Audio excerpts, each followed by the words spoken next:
Whakarongo ki te tangi a te kori mako. Kōrero flowing out the hook of force. Kaupapa relevant, kaupapa out of bounds, kaupapa exigent, kaupapa paramount. Nā ko nā whakapiri mai ki te kaupapa tino whakahira hira. Whakarongo pi kari kari mai, hare hare mai. O Taringa hare hare mai. We gotta gather up close everybody.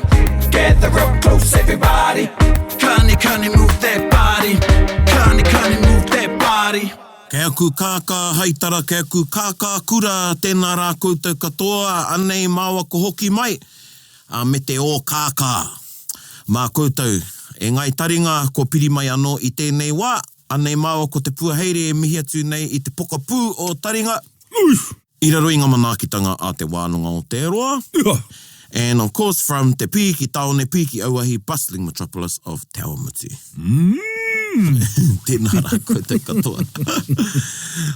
Tēnā koe mara. Tēnā koe tai, tēnā koutou. Ai, e pewhi ana. Pai ana. Ai, me tai. I rikirika ana ki tēnei kaupapa. Ai. Hoi anō, kia huri ki tā tātou kiwaha i te tuatai. Mei kore ake tēnei rā i ina nahi. Is that how he said? Me kore ake. Me kore ake. Me kore ake. Me kore ake tēnei rā i ina nahi. Me kore ake, just like. Me kore ake, just like. Not to be confused with The other me kore ake. the other me kore ake that we spoke of in our Patapātai episode back in 195. No, this is me kore ake, just like, or similar to. Is that right? Yeah, ko te me tuatahi ki au, is just like. Just like. Ana, koea te me kore ake. Tēnei me kore ake. Yeah, and you know, pērā i etahi e rātu, some of the kiwaha that, I can't think of some off the top of my head, that it's the context, so you need to listen to the kiwaha. Yes. And then what follows?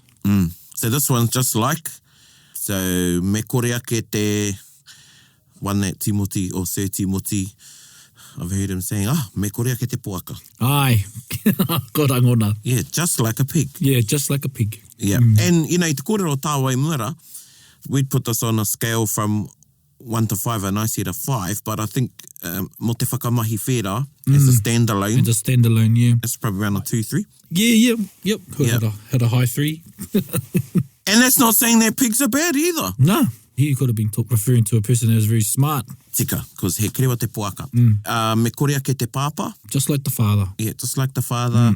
How would you say you are like, or that is like, because you just said, just like the father. Okay, yeah, so that's Me when... kore ake koe I?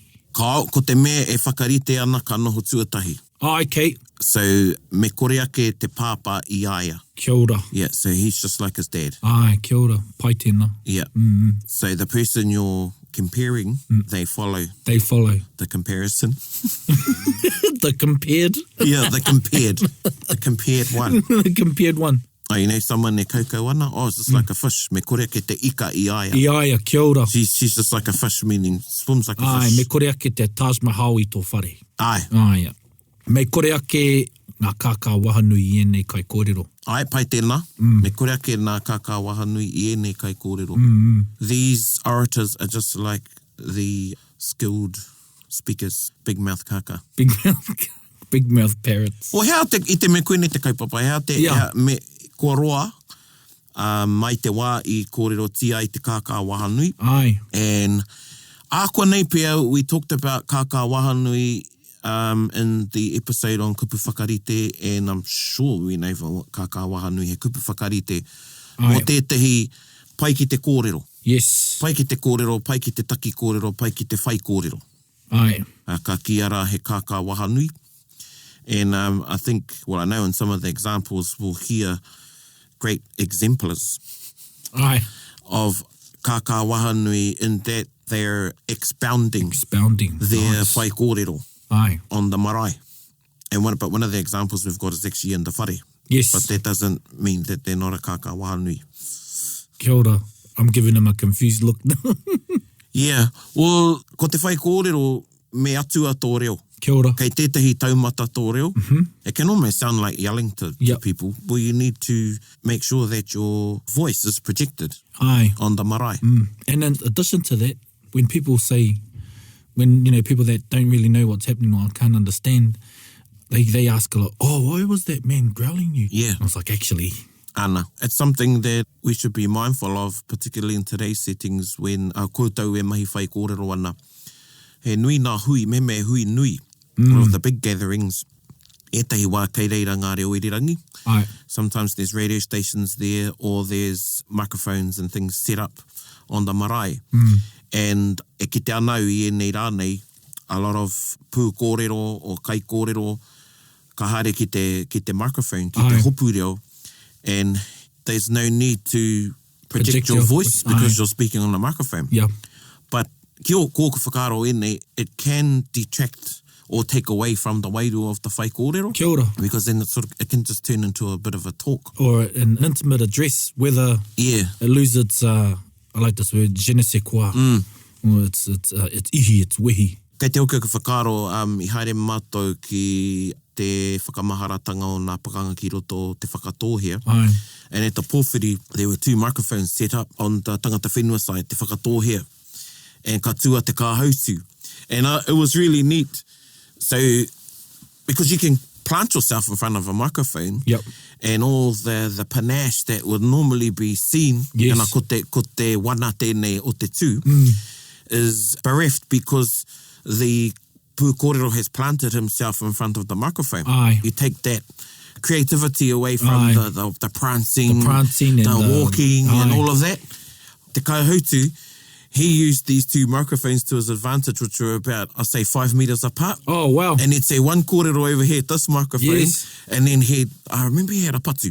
Yep. And he would walk between that microphone and the other one, and then do his whai kōrero at this one. Oh, wow. It was pretty go. cool. There you go. Yeah. Tauira pai mō mōhua nei. It was pretty cool. Yeah. And use that time in between the microphones to think about, to gather your thoughts or the dramatic pause that could come with it. Those are some of the ways that technology has affected the style of whai kōrero we hear today on our marae. Yep. Yeah, I myself me microphone, or I'm a loudspeaker anyway. Ai. Ka reo e pātata atu ki te hopu reo. Ai. And I tērā wiki te paukai au. Kiri am right, he was there with te reo irirangi o te arawa. Ai. And they kept shifting the mic. Kia hopu ki nā taku kōrero. Hoi anō! Koe nei tātā te kaupapa e hoa mā ko te Kākā Wahanui. And who have we got first up? Our first kaikōrero is He te kia te kani te ua. Ai. And this is taken in 1963 during the pōhiri for the Springboks. Kia ora. Whakarongo mai.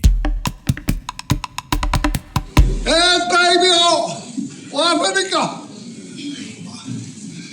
Hara mai a tāpa tūārangi! Hara mai a ngā we! Hara mai a ngā mano tēnā wāhi! Kua tēnai koe ki runga ki Aotearoa, tēnā koutou. O te emi māori, no te tini ki o waitangi. Ka whakakotahi, hei mi kotahi. Nā te tiriti. Nā, ka te mea ngā penekuki, koe e nei te kāinga tuatahi. Te mai ai te pāke hai ki te e oku nei tīpuna. Oh, he pākeha. Ka tui te mihi kia koutou. A hakuara ne ke au tume, au tikanga. Tōu kiri, nene kei tōku. A hakuara ne ke, tēnei te ka pāta kuringaringa. E magi kontahi tau, nā te whutupōro tāu e tainai tua ka mai. Tēnā koutou. Tō meira tēnā koutou, tēnā tātou, katoa.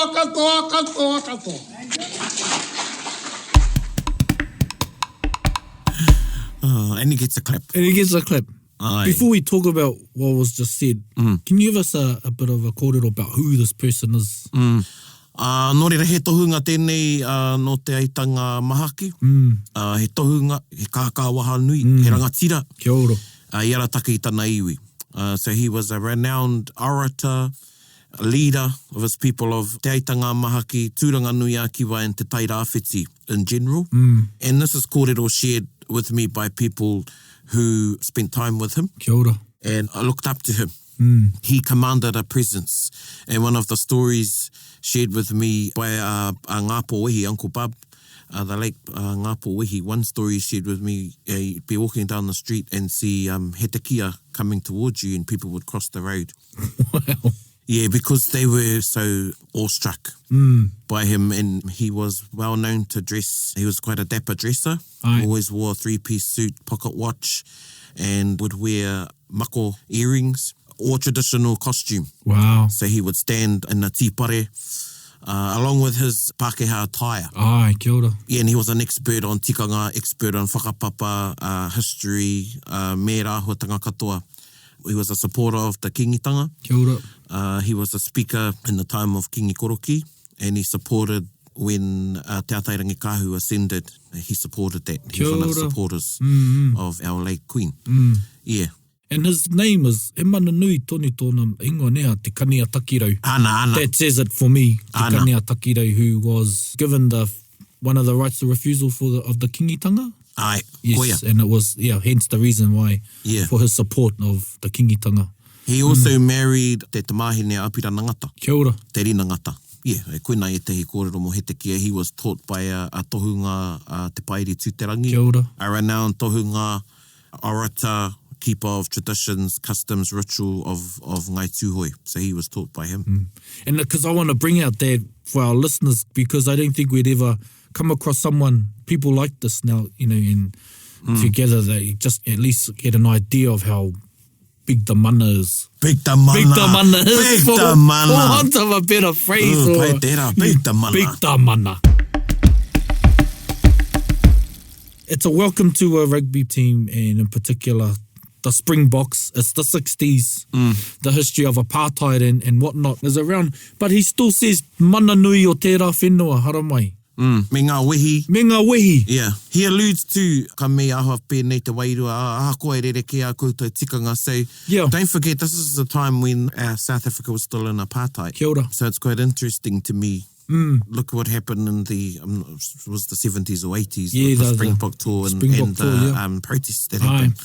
So our people were receptive, I guess, to welcome them. Yeah.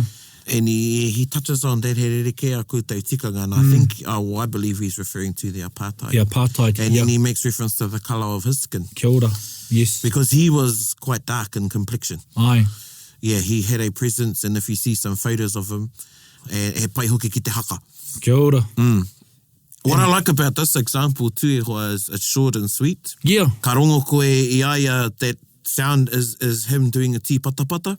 Oh, yes. So he was known to tī patapata. That was one of his signatures in his whaikōrero delivery, was the tī patapata, which is a koutou kare mohiana hea te tī patapata. It's like a fast-paced stamp. Oh, ko ona reke tērā. Yeah. Those are his shoes. Oh, well. I'm not sure if they're in a hall or something. Yeah, the acoustics could suggest so, but yeah, okay, here's me thinking he goes to his chair and does a little drum, tī patapata. No, that's him doing a tī patapata. Wow. He'll be doing a tī patapata, and I've heard kōrero, sometimes he would deliver a whole whai kōrero doing a tī patapata. Wow. Yeah, up and down the marae. He nui ngā kōrero mo te korua nei. Aye, kia ora. Aye. We'd have to find another one maybe later down the track in the next Kākā Wahanui. So he poto he reka, and the other thing too is, this is an example of a whai kōrero, tētahi kōrero, he ōpaki, Aye. engari he o kawa tonu. Aye. And even how he finishes off, tēnā koutou katoa. Aye. E whānga katoa. E whānga I roto katoa. I roto I tērā rerenga. Yes, yeah. He rawe. What does he say for he Pākehā? Ai. Oi, e kōrero wana ia mo kapene kuki, ne? Aye. Yeah, me hoki anau ki te Whakarongo. Ai. Nā koia tērā. Koia tērā, aye. Nō reira, ka tahi au ka kōrero e ngā kōrero tawhito i nā iani. Rongo au te tahi tangata e kōrero e mā, ia pera hama te taunui he tahunga, mō ngāpu.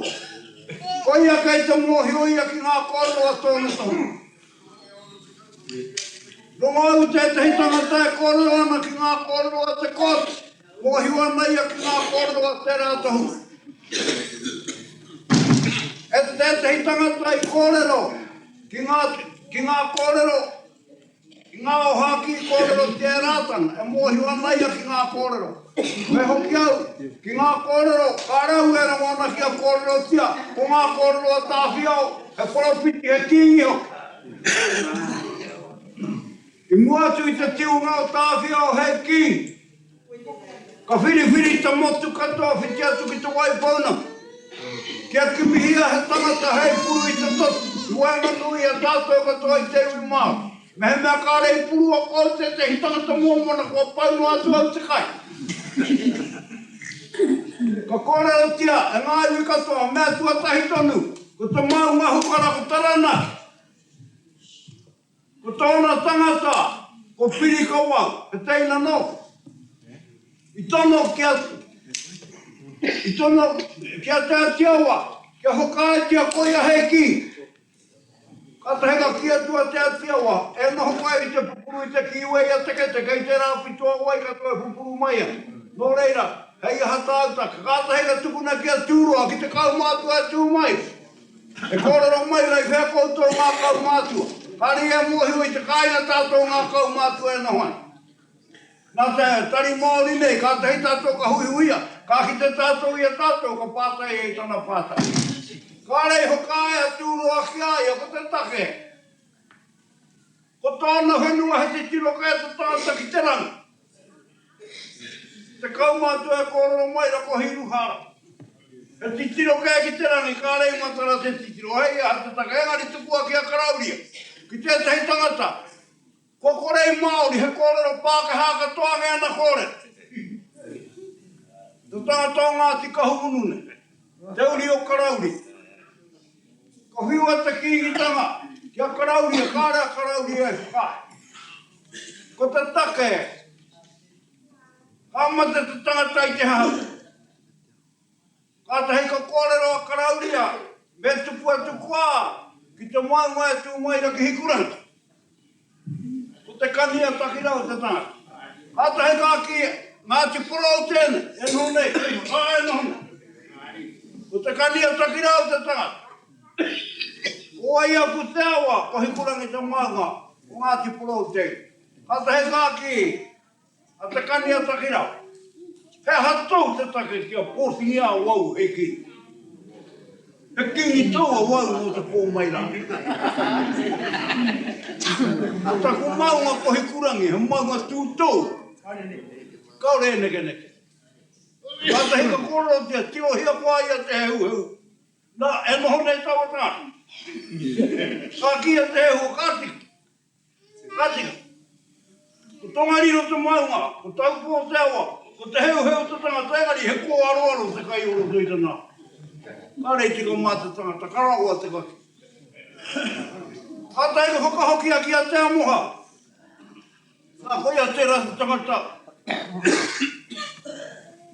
Kei hea tau a tau.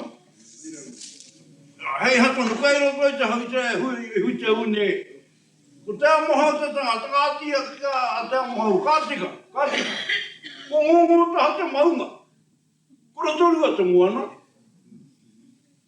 Ko haura a te tangata. Kātika, engari. He kākahira te kai oro tui te rutonu. Ka pupuhi te puku o te tanga. Engari anō. Hoka hoki atu ki a te heu. Hoka hoki atu. Ko hoka hoki anō kārua hokinga. Ko pūkawa tēnei. Ka hoka e tia te heu. Engari o te kōrero. Hinana ki uta. Hinana ki ta. Utahi tu awai ki roto i tu ai. Utahi kiu. Ko kia. Ko kia te amohau, kātika e hu. Tiro hia te wāhi te hoi ngā tani. Ka tahika ki tea, kautaina ki runga ia au te kīngita. Nō reira, kia ora tērā.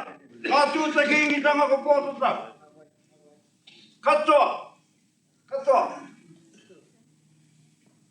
Tō tātou motu. Tō tātou motu katoa. Ko whakatūngia ko pōta tau te ki. Ko te kōrero tēnei a pōta tau e kora maa. Ka reo e whakae ki a whakatūngi au heki. Ko te take, kua tō haere te rā. Ka te heika whakautu au ire mutameha. E tō ana te rā i te ahi, e ara mai ana anō i te ahi. Ka te heika ki a pōta tau, e whaia. Aha kua tata te tō te rā. Kei muri pēa i au, ka hau te rangata. Ka au te kōrero, ko tahi tau a pōta tau e tuana kamata. Te kōrero tēnei a mo putau ringo e te matanga ki te nata mai te kia tāwhia. E tamo, ki te moe ako kano, kia ka hatoa Whakarongo. Tērā te manu kei roto te hauhunga e nohoana. Ko teimo ko pītonga tonga, ki te rongo koe whai. Ngā kōrero tawhito tēnei, ki te rongo koe whai. Kānoha, ko tahi mano rei warau. Ko tahi mano, e ono rau, e ono te kau mātori te tau, 1863. Ko tahi mano e wari rau e ono te kau mātori, kwati. Kānonga te kau mātua nei. Tāwhia o i te manu e tangi ana, titiro. Ka tahe ka hāre ka whai. Ka whai e te tae ngātu. Ko taua hau mena te manu nei, kua tangi keira te hau. Te korona tēnei, a tāwhia o, e koro. I hara mai au ki a koe. Ana ngā mai haria mai, ko te rau mana, ko te wēteri ana, ko te mihingare, ko tāu, ka wha. Ko mai kia ko te heita kuri. Ka kia te, a te ua hau mena, ko au te ki i ngā kingi, ka poropiti o ngā poropiti. Ka tahe ka ki i te atua. E ua. Pōti au ia i hoa te tuhi o tāku tangata hoingi ki mātu taera pōtu tau tāwhi au ki te hini hoa. E kore ona hoari ni whai wāhi ki ai e kore te tamata ki noe tū ki noi ai. Otira, ka tuki anga tōti ai ia ona hoari ni ki tōna au. Ko tau mau i hoki te puna waifero. E wāhanga aran, e pakarutanga whenua, ka haere ona mga i reira. I te whakahoki mai, i ngā peka, i whakawiri e te waiko. I mua i te matunga o tāwhia, ko kōrero tia tēnei kōrero. Tēnei te matunga o te kōrero. Me he mea ki te koitau o tangata. Huri hia i te hawa, i te hawa au. Kei kona e tahi manu mua hi o eru. Ko mu hau tētahi, ko te kereto o tētahi. Mamutu kau tahi ka haere. Nō reira ko Henare tu whāngai tērā, and he's featured a few times. Yes. Or come up in conversation, I roto i a tātou kōrero rero. And this kōrero is taken from a series of kōrero from an auspicious hui that was held at Waifetu. Kia ora. Where kaumātua were called to converge to discuss kaupapa pertaining to te ao Māori. Kia ora. And there were many toiens, tohunga that were alive at the time. And this is one of the kōrero, and I think there's about 3 or 4 times that Henare speaks. Kia ora. So this isn't the whai kōrero part of his kōrero. This is the hui, eh? This is the hui part. Aye. Nō reira ko Henare tu whāngai, and it sounds as though they're having a round. Yeah. And, you know, he starts off by acknowledging particular speakers that have stood up and spoken about Āperehama te Taonui, and koe atu, te kōti, and rātana. And rātana, yeah. And also in doing that, he also acknowledges those... He acknowledges them, yeah. Yeah, not only those poropiti, but the people that talked about them. Yeah, and that they hold that kōrero. They hold that kōrero, yeah. Ana, and then he goes on to talk about Kingi Tāwhiao, but he has to go back to the origins of the setting up of the king. Of the kingitanga, kia ora, yeah. Yeah, which I think he uses too as a device to mihi to some of the ones in the whare. Yes, yeah. You can hear them responding, tēnā koe, kia ora. Kia ora, and he goes, kei hea koe. Yeah. He's looking for the person who he wants to refer to. Ana. Yeah. I've listened to this quite a few times. This is one on my playlist. Kia ora. It's very clever. There's lots of layers. So he talks about pirika wau. He refers to the handles of the kete, which is a tongi kura, i roto i a waikato, i te kingitanga, referring to that taranaki holds one handle of the kete and waikato holds the other handle of the kete. The kiwi, The kiwi o te kete. And he just puts them there, just plants them. They're like little gems, and they're like little reminders to people that are listening. Kia ora. And then he turns to Pehu Tūroa. Now, this is the one that I've been having a bit of a wānanga about. Ko tōna whenua he te tiro ki te rangi. Ai. Karea mohi ana, hea te tikanga o tana kōrero. Kei te wānanga tonu. What do you think that means? I don't know. Once you got there, I sort of dip out and understanding, then I come back in where it's, Yeah, I'm wondering if he means they got their head in the clouds or something. Yeah, I'm not sure. How no te kōrero? He says that it was no good that he should be king because his land looks at the sky. Oh, kia ora. Yeah, so I'm not sure what he means there. And it could be something that comes up later in another kōrero. Aye. Then he talks about karauria and he says something like kauri kōrero Māori. Yeah. And again, I'm not sure what he means there. Yeah. Māori pū matua pū eti rānei. Ana. Yeah. Ana no Ngāti Kahungunu karauria. Aye.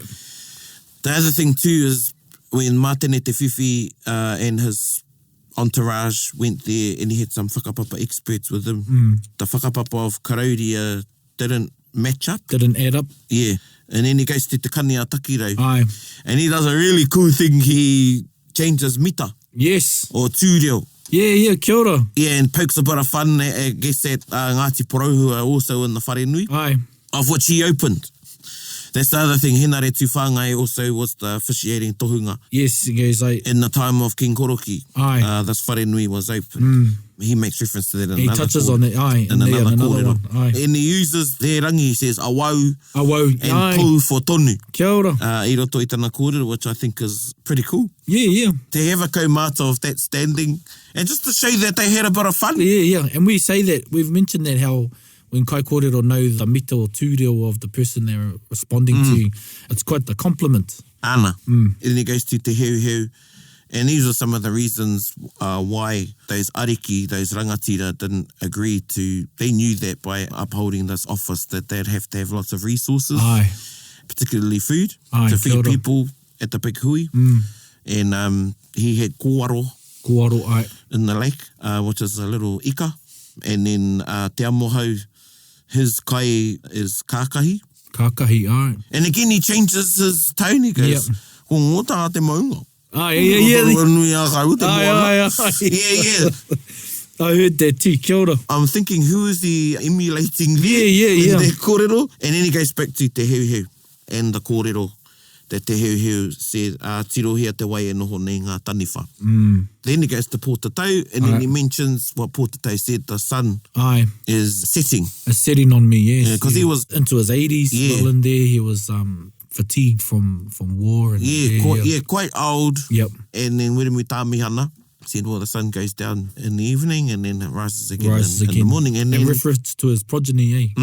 and then Pōtatau uses ka hao te rangatahi Yes. in his kōrero, Yeah, I saw talking that. I heard about that. tāwhiao. And then he makes reference to te haumene. So he's also tying the other kōrero up Yes, kia ora. about Poroputi and tying iwi in Yep. while he's sharing this journey of the kingship, taking te pōtai o te kingitanga Kia ora. around the mutu. It's pretty cool. I've seen it used the same kōrero as in reminding iwi as to their whakapapa agreeing in terms of supporting it. You know, the cooler way of saying, least I remind you of your, not your obligations, but what your whakapapa said, your ariki said, in support of this movement. There was a total agreement, or there was these steps taken for this thing to happen. So you are invested in it. Ana. I liked how he said, Pōtatau said te tāwhiao, ka moe aku kanohi, Yeah. tirohia te aha. Was it look for the pītongatonga? Yeah. Pītongatonga. Aye. Manu kei rera he pītongatonga. And that's te ua haumene. Oh, ko te ua haumene te pītongatonga. And ko mumuhau ko tekereto o takereto is aye. te whiti and te tohu. Kia ora. Yeah. That's cool, knowing that now. We'll put the links up and, you know, those of you that want to listen to the whole thing, because he tino paira o āti, me haere ki te whakarongo ki te kōrero ra. And if you want to transcribe them, hey, go for it. Send it. Yeah, he rawe tēnā kōrero. He rawe. He rawe.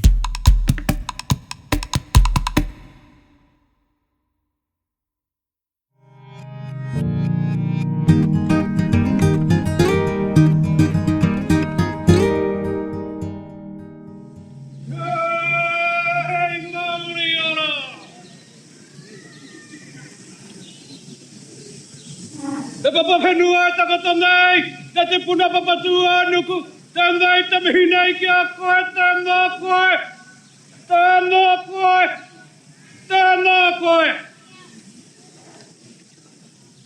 Te pori whakairo e tū mai nei. Whakarongo ki au ki tā ingoa, ki tāna nui āraki.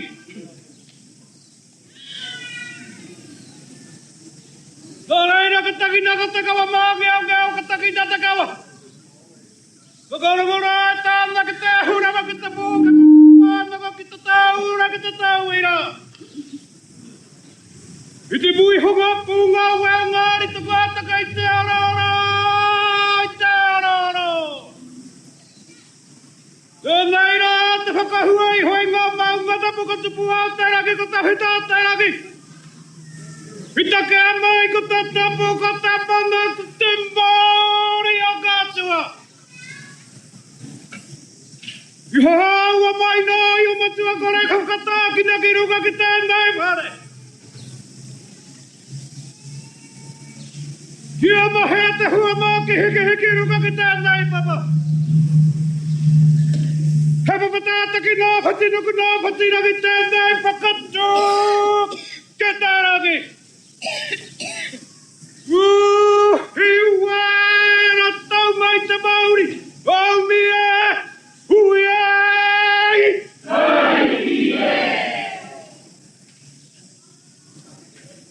Nō reira i tēnei rā kua tua koe hei te whare whakairo. Te whare tuaru ai tuai ki roka i ngā whare wāna ngā te matu. Nō rā te mea tua tahi atu mai rai tau poko a teika. Ka tika kia tūki reira kia tīmatatia mai reira nā te mea koe nā tau poko. Ka tika kia tōmuri ko koe nā te mea kai te hiku. Nō reira kua tūko i tēnei wā. Tūtanu. Tūtanu. Tūtanu.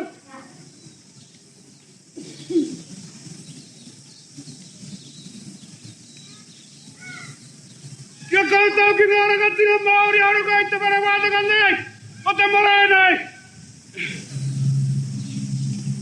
Ko i te whakarongo ake ki Kākōrero, o te iwi Māori tēnei ka whiu e kino kai te papa.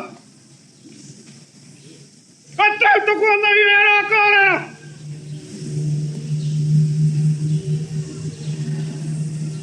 I nā hiu, o koutou kare e tuku mai rā ki te whakanui a tala.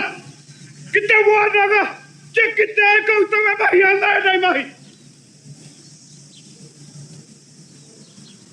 He kore pēr nā koutou e Whakarongo. He kore pēr nā ana. I tika kōrero kia koutou. I e kia i ngā kupu kōrero e teiwi ki runga ia koutou.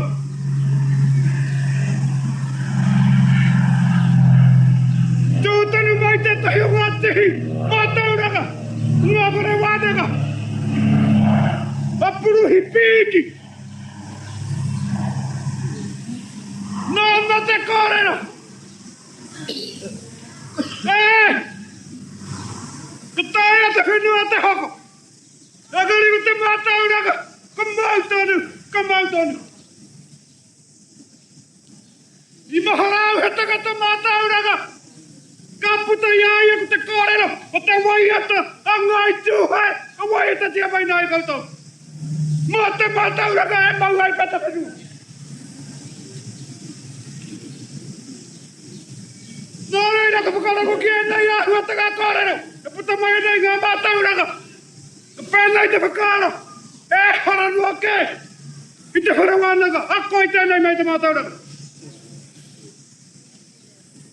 E kore kai te ahua ke koutou. Nā te mea kai te whiua ngā kōrero ai teiwi Māori ki runga i te marae. E kari ngā tatahi ngā minita te kōrero. He marae whakatūpu ehu. He marae whakatūpu ehu. Ka tika, koe nei tau mu pokapoka. E kōrero hiara. Nā reira. Kai te tutuki haere rā ngā mā. Kai te tutuki. Tā hea minau ngā kōrero wa tā huai hiu ai tēnei rā. Kai te tautoko i ana hua te Kākōrero. Kai te tautoko. Nō reira kua ke mai mātau te whakanui atara o tērā ngā whakaro whare wāranga. Ki te whakahoki mai tērā hei a kia koutou ki reira. I e nei tau ka mahua ke nei. Nā kua ke mai mātau. Ki te tautoko i te kaupapa, i whakatuhi ai tērā. Nō reira hika mā. O tia nō nei kōrero māk. Ngā iwi a pai nei. Kau ta koe ngā kōrero taku tuaka nā eri rangi. Ta kiri o taka koe nā ngā kōrero kia koe. Nau mai koe, te takata nui. Nui mana. Nui whakapapa. Nui tangata.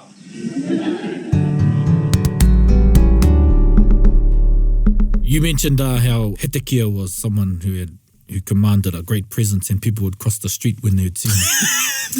And when I see this man, I am hesitant and reluctant to be in his pathway at times. But it's really cool hearing. Pou te mora, Doctor, Sir, Ahorangi, Pou te mora. Ai, koia tērā.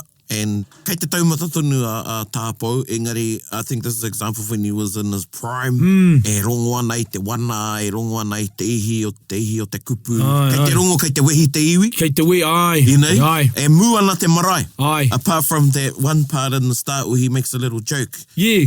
And so this is a good example of when, where, how, and who does it. E te whare whakarongo. Yeah, he's having a jibe at, I would imagine, one of the pro-vice chancellors or someone. Yes, could have been that se whare whakarongo. Yeah. And they have a little bit of a, but ka hoki tonu mai ki te tapu. Ai. And koene te tai o wana tohu kia tātou, you know, you can have a little bit of a joke, but don't get lost in that.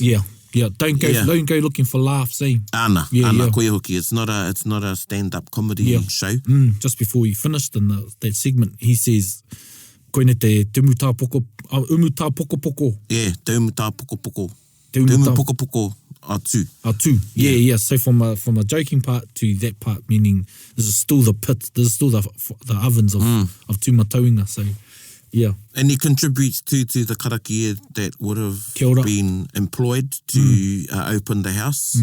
Ka taki ai te kawa māngiongeo, koenei tētahi o ngā wana karakia. Ai. And that also lifts his whaikōrero and provides a way where he can contribute to the opening of the house, but it's also fitting as a tauparapara i roto i tana kōrero. Aye. Going back to that bit where he sort of mocks the... Whoever it is. Well, yeah, he adds to that. And then he goes, because he goes straight away, listen to your name. Take heed of your name. Whakarongo mai ki tō ingoa. Tāne nui ārangi. And then, nā reira ka taki i te karakia. Aye. So that is really, really cool way to see how to go in and out of those things, or where to maintain your integrity in your whaikōrero. Koina ko tētai atu me, you know, if you're going to start ki tētai taumata reo nei, you need to maintain that. Aye. And he's very consistent in his projection. And the, te mana o tana kōrero. You can hear it right through. The whaikōrero. Kei te rongo i tana hau. Aye. And there's a microphone there, obviously. Engari, but he's pacing as well. You can hear the pacing. Aye. Yep. And because you're in the cacophony of Auckland City, where this is the opening of Waipapa Marae, just situated by Simon Street, in the middle of town, anyway, for Auckland University. And so you can hear the cicadas, so you know what time of year it is, and you know where you are because you're hearing planes and the bustling traffic of Auckland City. Ana. He also talks about Puruhi Piki, Bruce Biggs. Ana. Who would have been of, he would have been still practicing in terms of lecturing at that time, Bruce Biggs.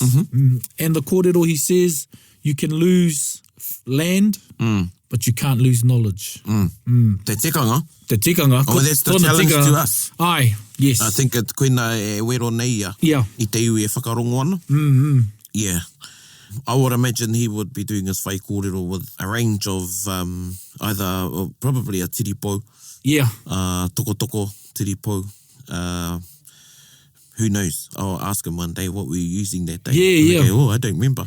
Engari, kei te rongo, e tai ana, mā te whakarongo ki te ahu o tana tū, te wairua. Yeah. You can almost imagine him strutting on the marae and doing his whaikōrero. Yeah.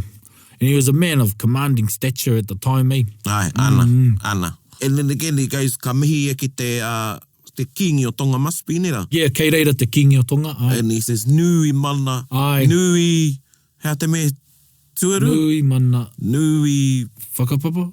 Yeah, and then nui tangata. Nui tangata. And if you've ever met the King of Tonga, he was almost as big as his bodyguards. Ai, koera katoa ngā huatanga e rongo ana i au e whakarongo ana ki ai. And you know, e hoki ana ki te tīmatanga, ki tana tū, Māori ora. Yeah. You know, captures everybody's attention Exactly, here in yeah. this whakaarara, ko te tihe i Māori ora. And again, the relationship of that kupu, o era kupu ki a tātou ki te orokohanga o te tangata. Kia ora. Tihe i Māori ora reminds us of our origins. Ai. And again, a link to tāne nui ārangi. There's just so many layers here, yeah. There was so And many it's a ara. good delivery of Tihe Māori ora, I wanted to say, because Kia ora. a lot of people say, Tihe Māori ora. Yeah, like, oh, yeah. Yeah. Like, oh, well then. Oh, well then. Yeah. It's a good Tihe Māori ora. Yes, that's full of life. Ana, and then ka rongo koe, kua mau. Aye. Kua mau te Aye, iwi. kia ora. And then holds the audience through ta whai kōrero. Yep. I roto i tana kōrero. Ana, he Kākā Wahanui. E Kākā Wahanui, yeah. So 3 very different examples. Yep, and it's great. We've gone from the 60s, the 80s, and to the Ngā 90s. ono te kauki, ngā wari te kauki, ngā iwa te kauki. Ki ngā iwa te kau, yeah. Koia. Hea e tahi atu mea i a koe whakarongo ana, hea e tahi kōrero whakakapi ki o whakaaro. Ko te mātauranga o te tokotoru nei, ko kōrero here. You know, they're shooting from the hip. Ana. What I mean by that, they got big guns, meaning orator You're going to mōhioranga. say balls there. Well, and that too. It takes balls to do such things, but it's backed with a lot of mātauranga. Ana. And for someone to do it without mātauranga, it's just foolery. Kia ora. I'm just in awe when I listen to these kōrero, so I'm pretty gobsmacked. One thing for me is the fluidity. Fluidity. So koia the hoki. flow of the kōrero, it's not stunted. Māori ana te rere. Ai. And those two are good examples. Yep. Or role model examples, I think. Kia tātou, kia koutou te hunga e whai ana i te huarahi o te pū kōrero. Ai. E toru nā tauira, Ai. rereke, nā tauira nei, engari kei reira te rere o te reo. Ai, Te tika. rere o te reo. Me te karongo i te wairua, i roto i te wairua. Ana, ka ora te mauri ora. Yeah, and quickly, I just like how you say using devices, meaning certain kōrero and things that you know to use to meld your opinions and ideas. And it's actually for the buy-in of people, when you get people going, kia ora, yep, yeah. So tihei mauri ora to that, Tihei Māori ora. and ana i te waiata.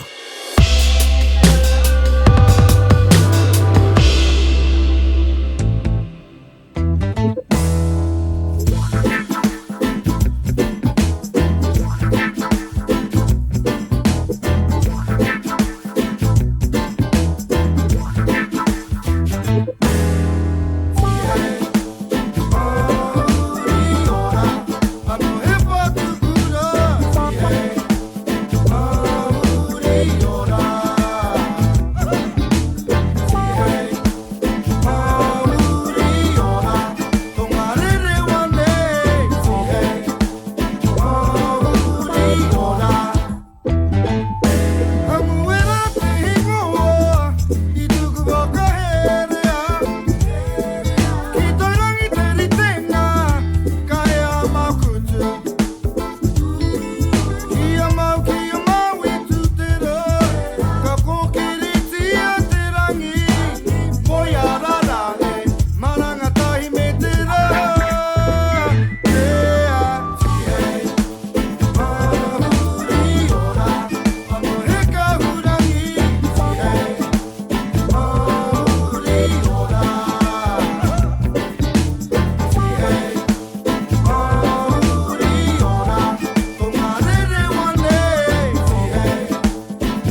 you said maintaining that level. Rania Abrahama maintains his level. Kia ora. You know, in his rangi and how he sings the song. So, mihi nui tēnei kia koe e kara e Rania. Nau I whakai mai, kia whakamahi o waiata I kinaki a mātou pahu o Taringa. No, mihi ana kia koe. Tēnā koe, ka muti he tono kei te haere a tōna wā e hoa. Ai rā. Hoi anō, nā manakitanga kia koutou ko tō whānau. E noho atu nā I roto o tērā whaitua o tāua o Ngāti Toa. Kia ora. Ai. Hoi anō, ka nui tēnā e hoa? Ka nui. Kei wareware a tāua. Kia mihia Ngā Taonga. Ai. So again, acknowledgements to Ngā Taonga for providing this opportunity to Taringa ki te mahi tahi. A lot of people have got in touch with me and said, wow, I didn't know that resource was there. So Taringa opened that up for them. Yeah, aka boy. Yeah, haere ki Ngā Taonga. Yeah. Ki te whaiwhai I Ngā Taonga. He maha. Kia riro I a koutou Ngā Taonga. Ngā Taonga. Tēnei taonga. Ki te apopo. Ki te apopo, ai. Looking forward to a visit because I haven't visited since they've shifted. Oh, yep. Yeah, kua neke a Ngā Taonga ki te puna mātauranga. Oh, ka pai. Temple. Temple, oh. Huripuru. They used to have their own place. Their own place, yeah. Tēnā rawa te koutou Ngā Taonga and to all the great mahi you do and important mahi. Ai. Tēnā koutou. O tira e te iwi I o koutou Taringa. Miharo. Hei ko nā. Hei ko nā. Bit Whakarongo, be cuddy cuddy. Get the rope close, everybody, buddy. Taringa.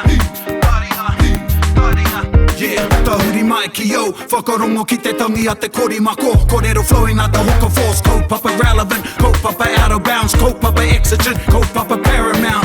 Nā ko nā whakapiri mai ki te kaupapa tino whakahira Whakarongo pi kari mai. Hare mai, o Taringa hare mai. We gotta gather up close everybody. Gather up close everybody. Kani move that body. Kani move that body. Taringa, he mea tuku nā te wānanga o Aotearoa, nā te māngai pāho I tautoko. To listen to more episodes, search for us on your podcast app and subscribe.